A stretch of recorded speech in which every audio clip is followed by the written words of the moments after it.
Hello friends, this is Bashir Ahmed Khojri with a short presentation about the making of Constitution Part 1. This presentation is meant for civil services and other state examinations. Demand for a Constituent Assembly.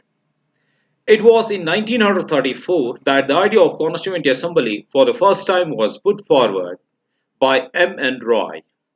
M. N. Roy was a pioneer of communist movement in India. In 1935, the Indian National Congress for the first time officially demanded a Constituent Assembly to frame the Constitution of India. In 1934, Jawaharlal Nehru, on behalf of Indian National Congress, declared that the Constitution of Free India must be framed without the outside interference by a Constituent Assembly elected on the basis of adult franchise. The demand was finally accepted in principle by British government in what is known as August Offer of 1940. In 1942, Sir Stafford Cripps, a member of the cabinet, came to India with a draft proposal of British government on framing of an independent constitution to be adopted after the World War II. The Cripps proposals were rejected by the Muslim League, which wanted India to be divided into two autonomous states with two separate constituent assemblies. Finally, a cabinet mission was sent to India. While it rejected the idea of two constituent assemblies, it put forth a scheme for the Constituent Assembly which more or less satisfied the Muslim League. Composition of the Constituent Assembly. The Constituent Assembly was constituted in November 1946 under a scheme formulated by the Cabinet Mission Plan. The features of the scheme included the total strength of the Constituent Assembly was to be 389. Of these, 296 seats were to be allotted to British India and 93 seats to princely states. Each province and princely state or group of states in case of small states were to be allotted seats in proportion to their respective population. Roughly one seat was allotted for every 1 million population. Seats allocated to each British provinces were to be divided among three principal communities: Muslims, Sikhs, and General. General refers to all except Muslims and Sikhs in proportion to their population. The representatives of each community were to be elected by the members of that community in provincial legislative assembly, and voting was to be done by the method of proportional representation by means of single transferable vote. The representatives of princely states were to be nominated by the heads of the princely states. Thus, it is clear the Constituent Assembly was to be partly elected and partly nominated. The elections to the Constituent Assembly for 296 seats allotted to the British Indian provinces were held in July-August 1946. The Indian National Congress won 208 seats, the Muslim League 73 seats, and the small groups and independent got the remaining 15 seats. However, the 93 seats allotted to the princely states were not filled as they decided to stay away from the Constituent Assembly. Point to be noted that the Assembly was not directly elected by the people of India on the basis of adult franchise. Still, the Assembly comprised representatives of all the sections of Indian society: Muslims, Sikhs, Hindus, Parsis, Anglo-Indians, Indian Christians, SCs, STs, including women of all these sections. The Assembly included all important personalities of India at that time, with the exception of Mahatma Gandhi. Working of the Constituent Assembly. The Constituent Assembly held its first meeting on December 9, 1946. The Muslim League boycotted the meeting and insisted on a separate state of Pakistan. The meeting was thus attended by only 211 members. Dr. Suchinanand Sinha, the oldest member, was elected as the temporary president of the assembly following the French practice.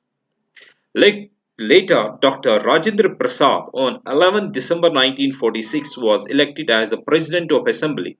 Similarly, both H.C. Mukherjee and V.T. Krishnamachari were elected as the vice presidents of the assembly.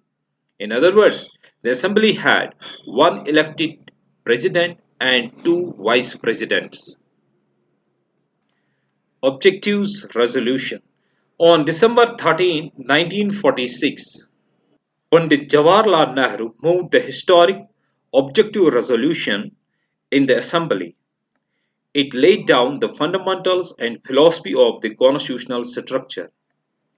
The Objectives Resolution was unanimously adopted by the Assembly on January 22, 1947.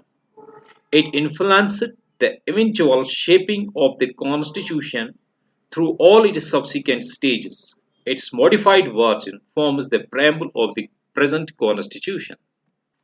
Changes by the Independence Act. The Indian Independence Act of 1947 made three important changes in the position of the Assembly. Number one, the Assembly was made a fully sovereign body which could frame any constitution it pleased. The Act empowered the Assembly to abrogate or alter any law made by the British Parliament in relation to India.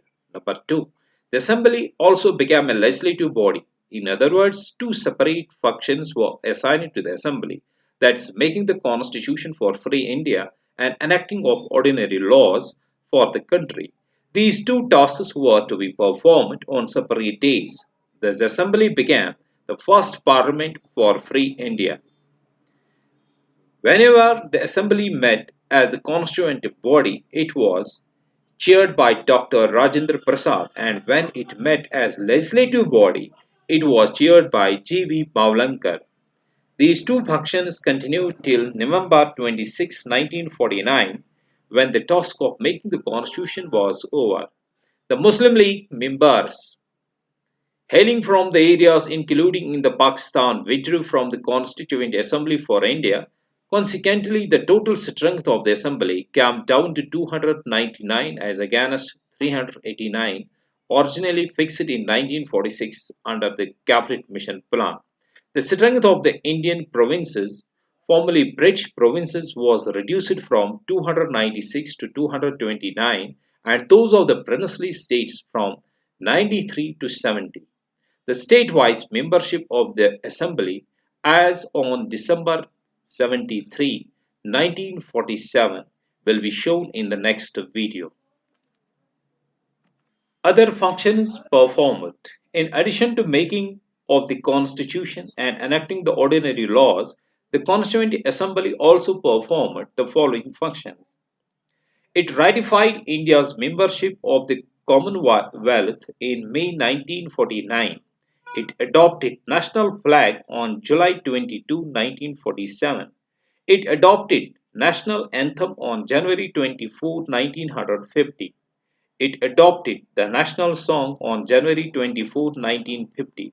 It elected Dr. Rajendra Prasad as the first President of India on January 24, 1950. In all, the Constituent Assembly had 11 sessions over 2 years, 11 months, and 18 days. That is, it took the Constitution framers 2 years, 11 months, and 18 days to frame the Constitution of India. The Constitution makers had gone through the Constitution of about 60 countries, and the draft Constitution was considered for 114 days. The total expenditure incurred on making the Constitution amounted to 64 lakh rupees. On January 24, 1950, the Constituent Assembly held its final session. It, however, did not end and continued as the Provincial Parliament of India from January 26, 1950 till the formation of new parliament after the first general elections in 1951-52. Committees of the Constituent Assembly. The Constituent Assembly appointed a number of committees to deal with the different tasks of constitution making. Out of these, 8 were major committees and the others were minor committees. The major committees included Union Powers Committee, Chairman Jawaharlal Nehru. Union Constitution Committee, Chairman Jawaharlal Nehru. Provincial Constitution Committee Chairman Sardar Vallabhbhai Patel. Drafting Committee Chairman Dr. B.R. Ambedkar. Advisory Committee on Fundamental Rights, Minorities and Tribal and Excluded Areas Chairman Sardar Vallabhbhai Patel. Rules of Procedure Committee Chairman Dr. Rajendra Prasad.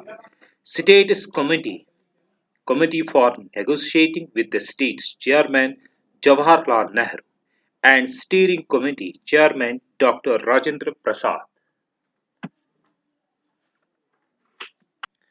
Besides these eight major committees, the Constituent Assembly had 30 minor committees. Among all the committees of the Constituent Assembly, the most important committee was the Drafting Committee, set up on August 29, 1947. It was this committee that was entrusted with the task of preparing a draft of new constitution. It consisted of 7 members. They were Dr. B.R. Ambedkar, the chairman, N. Gopalaswamy Iyengar, Aladi Krishnaswamy Iyer, Dr. K. M. Munshi, Syed Muhammad Saadullah, N. Madhav Rao. He replaced B. L. Mittar, who resigned due to ill health, and T. T. Krishnamachari. He replaced D. P. Khaitan, who died in 1948. The drafting committee, after taking into consideration the proposals of various committees, prepared the first draft of the Constitution of India, which was published in February 1948. The people of India were given 8 months to discuss the draft and propose amendments. In the light of the public comments, criticism, and suggestions, the drafting committee prepared a second draft which was published in October 1948. The drafting committee took less than 6 months to prepare its draft. In all, it sat only for 141 days. Thank you for listening to this presentation. With regards, Bashir Ahmed Gujri. For more such presentations, subscribe the YouTube channel Bashir Gujri.